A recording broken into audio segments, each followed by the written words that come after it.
Hey guys, how are you today? I hope you guys are good. I hope you guys are all doing well.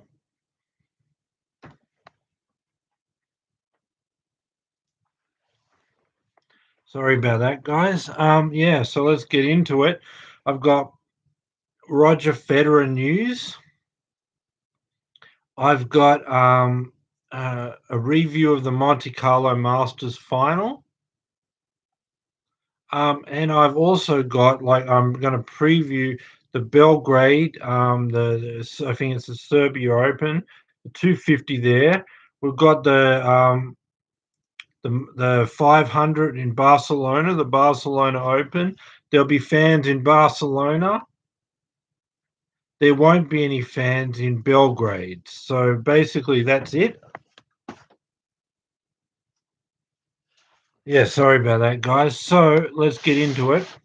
First, um, first is Federer's news. So Federer has announced he's going to be playing in a 250 event in Geneva. Um, then the French Open, then Halle, and then Wimbledon, right? So how does that look in his schedule, right? It looks he won't be playing for like around about another till the middle of May. So let's just say it's at least 4 weeks. Because we've got Barcelona this week, Estoril and Munich, and then we've got Madrid and Rome. So that's 4 weeks. So about 4 weeks from now, Federer will be back. So then he's going to be playing 6 out of 8 weeks. So now I think you would be better to ease yourself in now, have a few weeks out and train a bit and then build. But to go from not playing for 14 months, with the exception of those two matches in Qatar, which would be 2 months ago or more than that by the time we get around to Geneva, and then to go from basically really not playing, no match fitness, like actually it was 14 months then, so it'd be 16 months, and then to play 6 out of 8 weeks, and 4 of those 6 weeks are Grand Slams. So look, he's going to be in Geneva, play a week there, then he's going to have a week off. Then he's going to play 2 weeks at the French Open. Then at the end of that, because there's only 2 weeks between the French Open and Wimbledon, he's either going to have to play 3 weeks in a row by playing the week after the French Open or the week before Wimbledon. So that's a week on at Geneva, a week off, 3 weeks in a row, 2 weeks at the French Open, a week in Halle, then a week off, and then another 2 weeks in Wimbledon. So if he wants to win Wimbledon, right at the end of that tough period of 6 out of 8 weeks is when the Wimbledon semi-final and finals on. So how is he going to go from someone his age playing 6 out of 8 weeks is physically tough anyway, even if he was playing all the time for the last year, but to go from nothing, no match fitness, to playing almost every week. So it's not where he's over 3 or 4 months, he's built up slowly to it. It's like nothing and then everything. And then it's changing surfaces from clay to grass, which makes it harder. But really, like you're coming back for a week, that's fine. Then a week off, that's fine.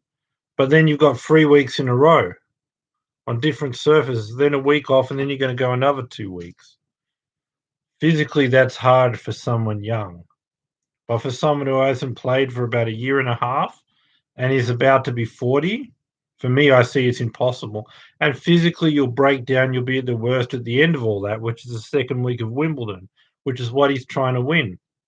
So that's what I would have seen maybe play early in the clay court season, right? A couple of times, like maybe play Monte Carlo, maybe play Munich or something, then play the French Open, and then maybe if you want a grass court one, Halle, and then. But just to start out and to go straight into 6 out of 8 weeks. So anyway, that's his schedule. It'll be the week of the 16th to around the 20 something. He'll be playing in Geneva. Then he's going to have a week off. French Open 30th to 13th of June. Then from around the 13th to the 20th, he'll be in Halle. And then from Wimbledon, I think it's around the 28th of June to the 11th of July, he'll be there. So that's Federer's schedule. Tough stuff. So now let's get on to the Monte Carlo Masters final. Tsitsipas is the champion there. Well done to him. So what happened with Tsitsipas? Like basically, I predicted Rublev because I just felt like once he has time to like set up and use his power in the rally and hit like 3, 5, 6, 7, 8 shots consecutively, um, with that time he can hit through any surface regardless of how slow it is, right? And the only thing you can do is if you shorten the points and if you try to rush him. So that's how you're going to beat that's how you're going to beat him, right? Shorten the points, but then on clay, a slow, wet clay court, I felt like it would be really tough to rush Rublev. So in such a case, he would have the ability to get in these rallies, have time to set up and use his power, and his power is even getting through Nadal's defense. So it's definitely going to get past Tsitsipas's defense. But somehow that is actually not the way it played out. Tsitsipas was able to basically play like a grass court indoor style game where he used the big serve. He attacked the second serve. He shortened the points. He ended points, and he took Rublev's time away. And Rublev never was able to get in a rally. Didn't have much time to set up and use his power. All the things that clay gives you, the ability to get in rallies, the ability to set up and use your power. He wasn't able to do that. He couldn't get into points. He couldn't get into rallies. He couldn't get any rhythm. He was always short on time. Now that's very difficult to do that on a slow clay court. That's why I thought it wouldn't happen. I mean, a fast court you can do that. You can shorten the points, you can rush people, but not on a slow clay court. So that was really surprising that um, Tsitsipas had this challenge in front of him. Right? It's going to be difficult to not let Rublev into rallies. Right? So what are you going to do there? The second part of this is it's going to be difficult to take his time away, and if you can't take Rublev's time, he has time to set up in 3, 5, 7 shots in a rally. Then he's got the power to hit through any court, and then you're in trouble. There's all these rallies where he's dominating the rallies. There's all these winners. So I mean, it's just a tough situation. Um, it's a tough situation, I would say. But somehow he was able to do that. He was able to say, I'm not going to give you time to set up for shots. I'm going to make you short on time, which to do that on a court that slow is amazing. I'm not even going to let you get rhythm to get in rallies or any time to set up on your shots. And that's the only way Tsitsipas could win. And somehow he did that on this slow court. I think Tsitsipas just has an extreme amount of power. And he himself benefits from a slow court in a way that, like, he can create the maximum amount of power when he has time to set up on that big swing he has in a forehand. And the slowest possible court he got, so he got the maximum possible time to set up for his forehand. So that way he was able to generate the maximum amount of pace, which means the minimum amount of time for Rublev, which meant Rublev didn't get into rallies and didn't have time to set up. So that's when he's dangerous. Getting in long rallies, when in those rallies he has time to set up for the power shots and just dominate you 3, 5, 7 shots. And Tsitsipas had to disrupt that. And it's very hard to shorten points on a slow clay court and stop someone getting into rally. And it's hard to take someone's time away.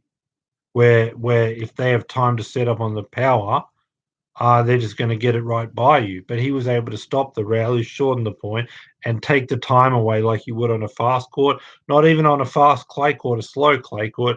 And part of that was Tsitsipas himself had a lot of time to set up for the forehand, generated power, which shortened points and took Rublev's time away. And the usual extra time Rublev has to get involved in rallies, get rhythm, and has time to set up on his power where he can hit through any court. He didn't have that. There was no rhythm for Rublev.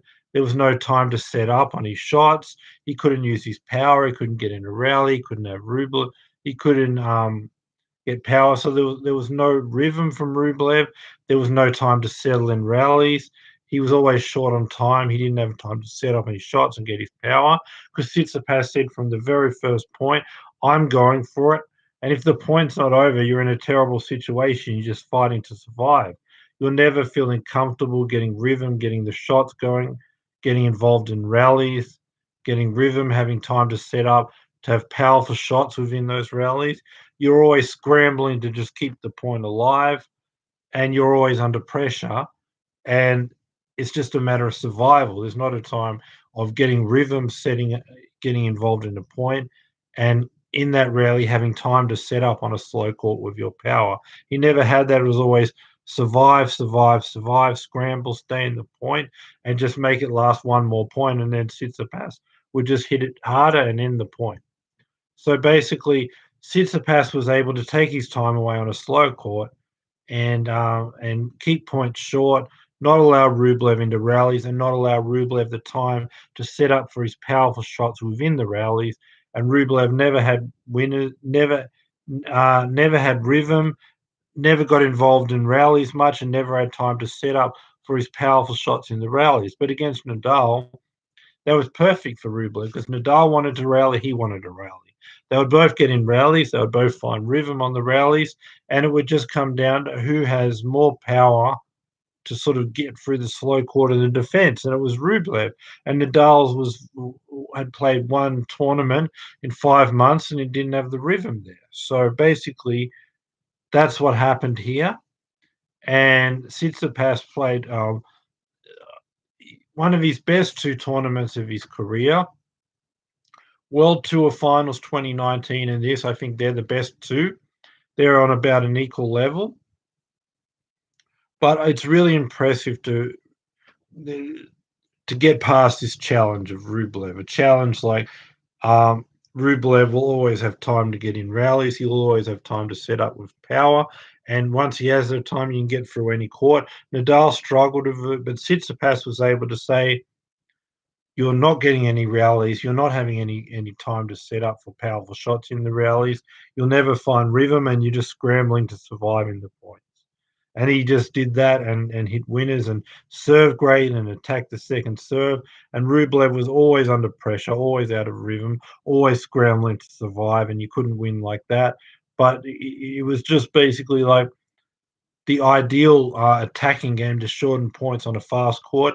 He did it on the slowest clay court, very hard to do. But like I said, part of that is Tsitsipas has time to set up on his own forehand on a slow clay court, and that's where he generated the power. That's where he shortened the points. That's where he stopped Rublev getting in rallies and stopped Rublev have time, what he would usually have on a clay court, to set up for his powerful shots. He didn't have that because Tsitsipas had time to generate maximum pace on the slow court, and that means Rublev had no rallies, no time to set up, no rhythm, just scrambling to get in the point, and that's where the match was won by Tsitsipas. So Tsitsipas um, gives out one of the two best weeks of his career, along with the World Tour Finals in 2019. But this is more impressive because to play the attacking shortened point indoors, it's assisting your game, but to do it in the conditions that are that slow, which don't assist it, and the only way you're going to win is by attacking, shortening the points, taking the time away. To do that on indoor hard courts is one thing, but to do it on the slowest clay court, cold conditions, is amazing, and he's really at a high level right now. But then a lot of these younger guys like Thiem, Rublev, Tsitsipas, Medvedev, they look promising. They have a great week, and then they go away for a while. So let's see.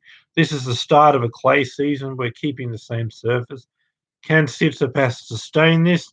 But as for now, he's your Monte Carlo champion. That's my review of the Monte Carlo Masters final. Now I want to get in and I want to preview Barcelona and Belgrade. First, I'm going to get into Barcelona. Probably that's what you guys would like to hear first, so I'm going to do that. I'll look at the draw for you now as I talk. So let's focus on Nadal. He's got a qualifier in the first round. Nadal at home on clay should get through that easily. The next round, he's probably looking at Christian Garin or Nishikori. Nishikori would just give him balls to hit and won't get through the court, and Nadal will just dominate with the forehand. Similar sort of thing with Garin. He'll give Nadal a lot of rallies, but he won't have the power to end the point in the way Nadal will with his forehand.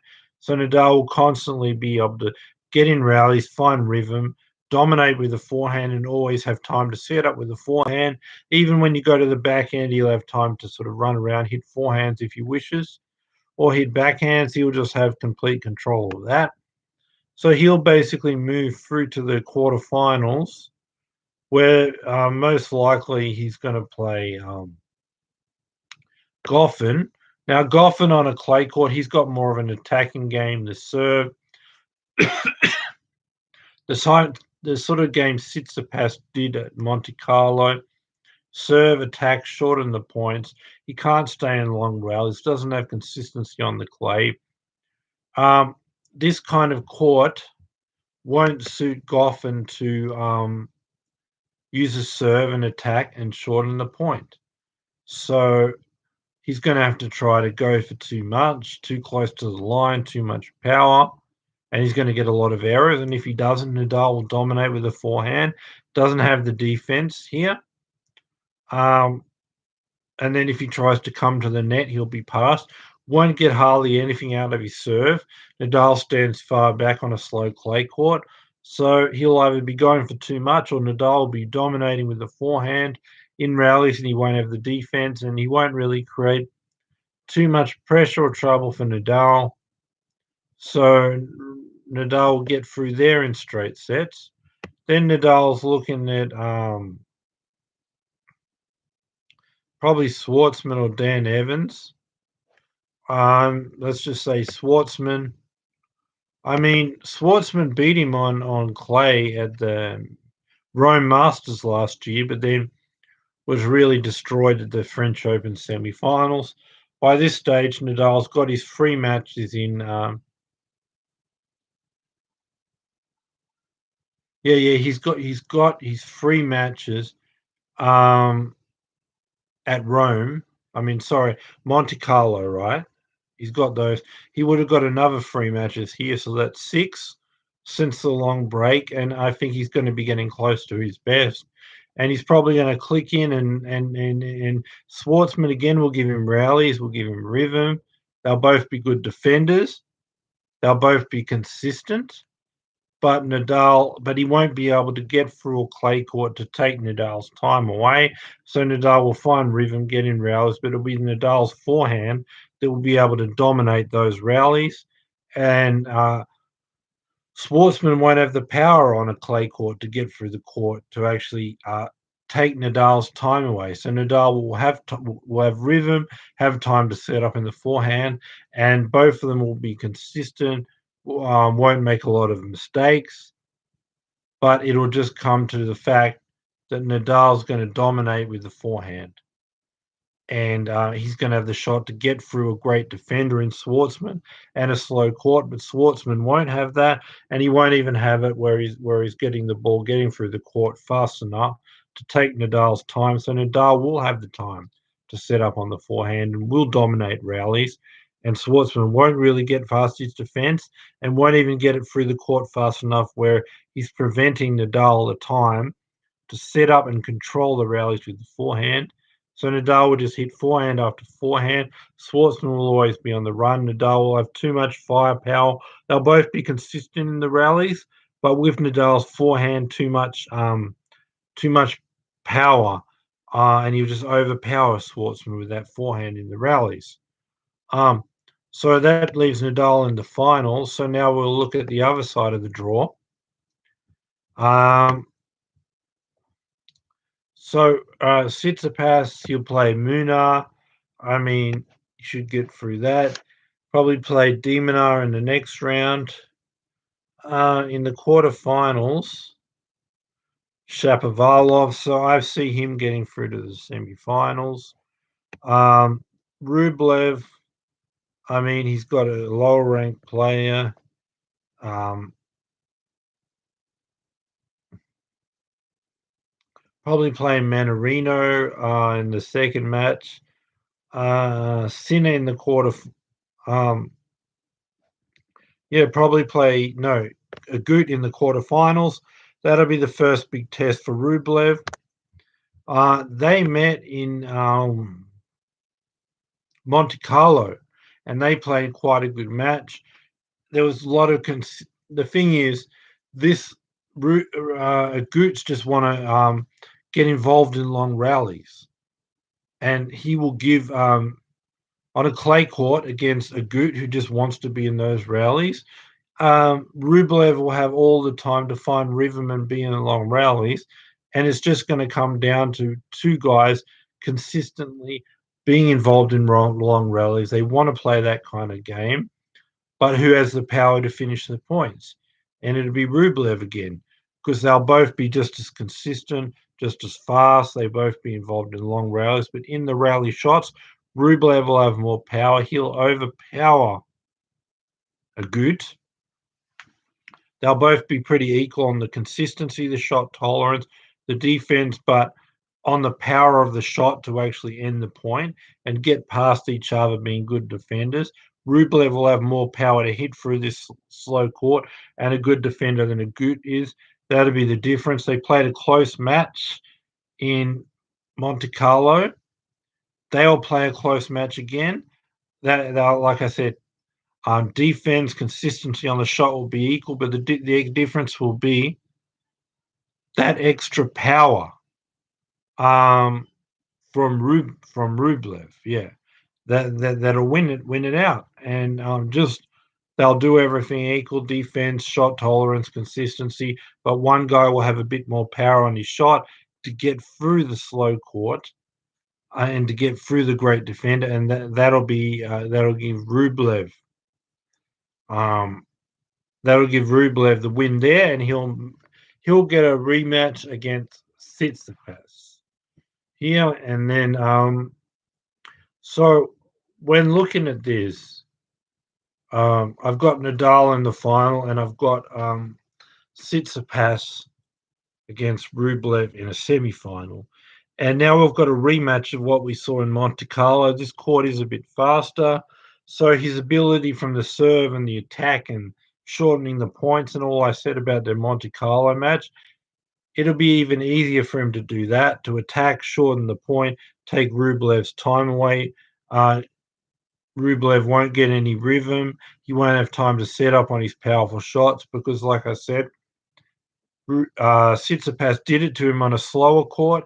This will be even faster, so Rublev will have even less time to set up on his shots. Um, it'll be even harder for him to get in rally, and it'll be easier for Tsitsipas to shorten the point, considering this clay court is a bit faster. So I think Tsitsipas will be able to repeat, but it'll be a bit closer because Rublev will be more determined. So I'm going to say Tsitsipas gets it in 3 sets, and then we're left with a Tsitsipas Nadal final. Tsitsipas, I mean, now in this type of situation, Tsitsipas can't rally with Nadal on a clay court. So he's going to want to attack, use his serve, attack, shorten the point, does what he does with Rublev. But I just think Nadal's defense will be too good. He stands really far back. He's going to be able to return Tsitsipas's serve, get it deep, force Tsitsipas to constantly be in rallies just to hold serve. And then when he tries to attack to shorten the points, the defense will be too good. He'll have to go too close to the line, which will cause errors.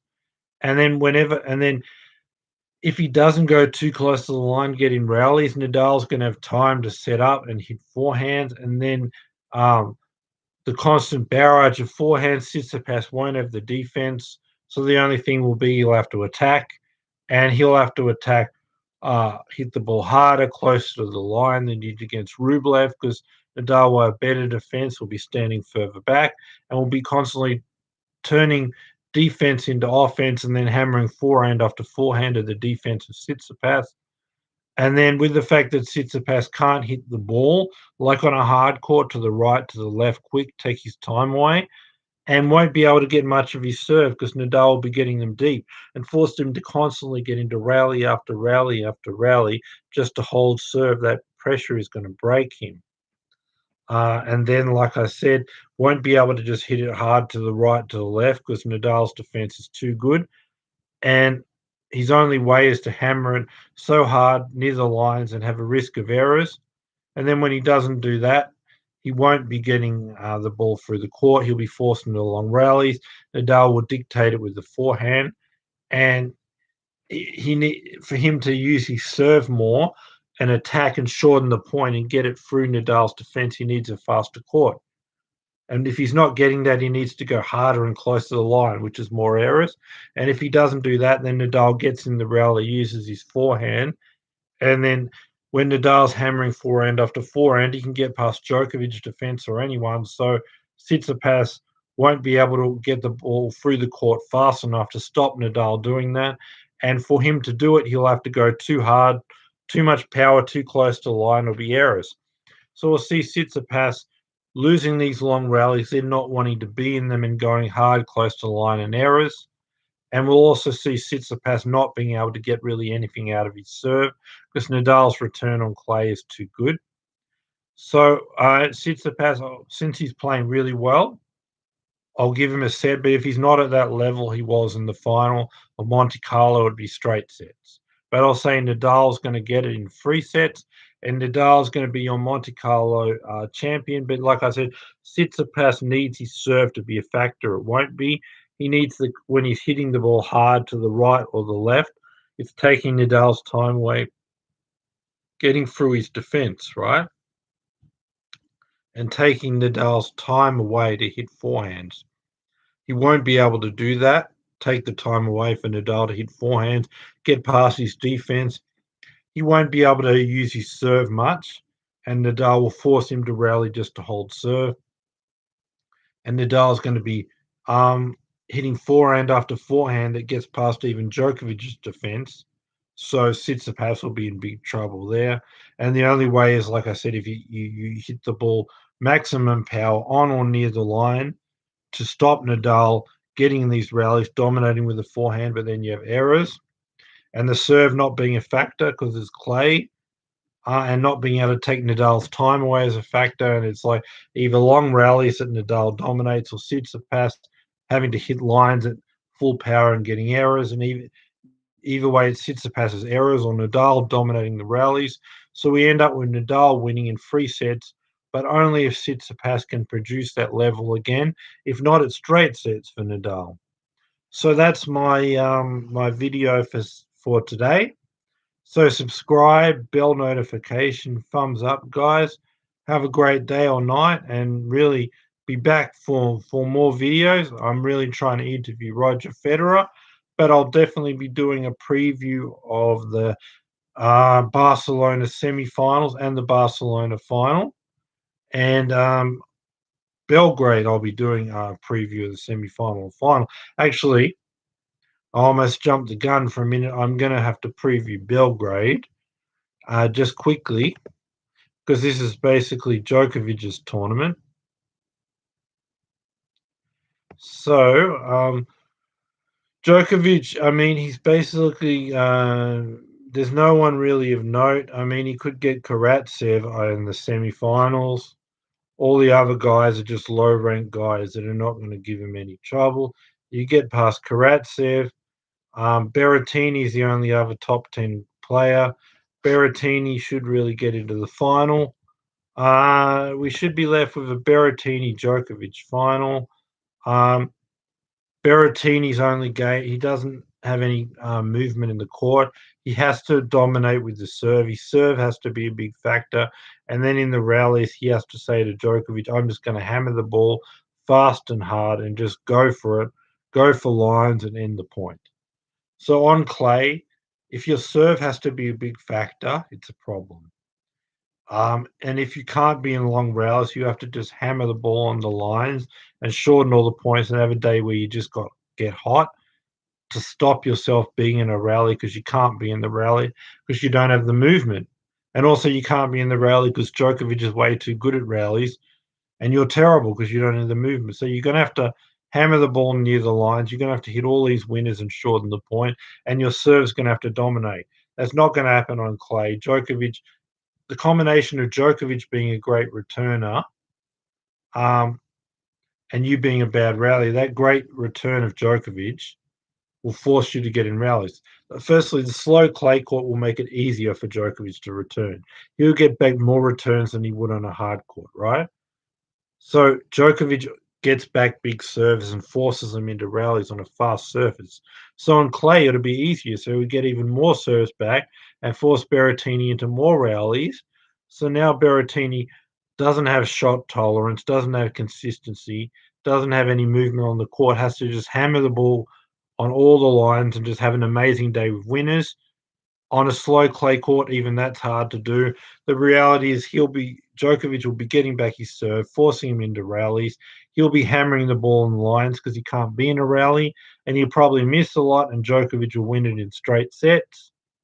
And then the only other challenge for Djokovic is really like Karatsev, but Karatsev likes to attack short in the points. Can't really do that on clay with straight sets at the Australian Open. So yeah, Djokovic will just have a tournament where he'll win.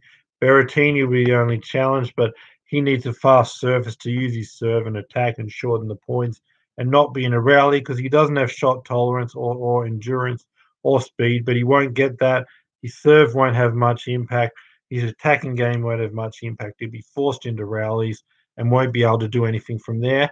So Djokovic will win this tournament without even being far from his best because he won't get anyone challenging him really. So Djokovic is going to win in Belgrade, Nadal's going to win in Barcelona. So yeah, that's my video for today. Subscribe, bell notification, thumbs up. Be back for an interview of Roger Federer, but be back on the weekend for a preview of the semi-finals, both in Belgrade and Barcelona. Then the following day, I'll preview the final in Belgrade and in Barcelona. And hopefully before that, I'll be back for a live interview of Roger Federer. Bye for now. I hope you guys subscribe and thumbs up. Thanks for watching, guys. Bye for now.